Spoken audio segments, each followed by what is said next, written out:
গণভবনে প্রধানমন্ত্রীর সঙ্গে সাক্ষাৎ করছেন ডাকসুর নবনির্বাচিত নেতারা। শনিবার বেলা 3:30টার দিকে প্রধানমন্ত্রী শেখ হাসিনার সঙ্গে সাক্ষাৎ করতে তার সরকারি বাসভবন গণভবনে গেছেন ঢাকা বিশ্ববিদ্যালয়ের কেন্দ্রীয় ছাত্র সংসদের নবনির্বাচিত সহসভাপতি ভিপি নুরুল হক নূর সহ অন্যান্য নেতারা।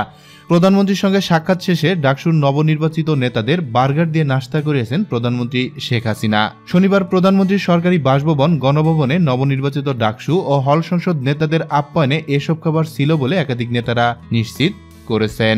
জানা যায় বিকেলে আলোচনা পর্বের আগে বার্গার, কেক আর পানীয় দেওয়া হয় নাস্তা হিসেবে। তারপর 28টি হল সংসদের সহসভাপতি ভিপি 1 মিনিট করে বক্তব্য দেন। এরপর ডাকসুর ভিপি বক্তব্য দেন। ডাকসু নেতাদের পর প্রধানমন্ত্রী শেখ হাসিনা বক্তব্য রাখেন। পরে নৈশভোজে অংশ নেন আমন্ত্রিত নবনির্বাচিত ডাকসু ও হল সংসদ নেতারা। এ সময় প্রথমে মুরগ পোলাও পরিবেশন করা হয়। খাবার তালিকায় আরও ছিলেন খাসি রেজালা, কাবাব ও মিষ্টি। খাওয়ার শেষে কোমল পানির ব্যবস্থাও ছিল। এর আগে শনিবার বেলা 3টা থেকে প্রধানমন্ত্রী সরকারি বাসভবন গণভবনে আসতে শুরু করে ডাকসু ও হল সংসদের নির্বাচিতরা। তবে ঢাকা বিশ্ববিদ্যালয়ের ছাত্র সংসদ, ডাকসু ও হল সংসদের নবনির্বাচিত নেতারা কোন বাহনে করে গণভবনে গেছেন এবং ভাড়া কত দিয়েছেন তা নিয়ে সংবাদ হয়েছে বেশ কিছু গণমাধ্যমে। একটি গণমাধ্যমে ভিপি নূর গণভবনে যেতে উবারে কত ভাড়া দিয়েছে তার শিরোনাম করেছে। অন্য একটি গণমাধ্যমে নূরের গাড়িতে যাওয়া, বাকিদের বাসে যাওয়ার বিষয়টি শিরোনামে নিয়ে আসা হয়েছে।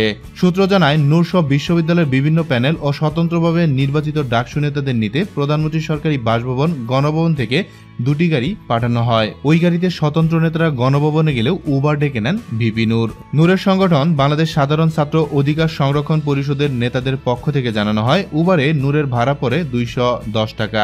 একই প্যানেল থেকে নির্বাচিত ডাকসুর সমাজসেবা সম্পাদক আক্তার হোসেন ওই গাড়িতে নূরের সঙ্গেই ছিলেন।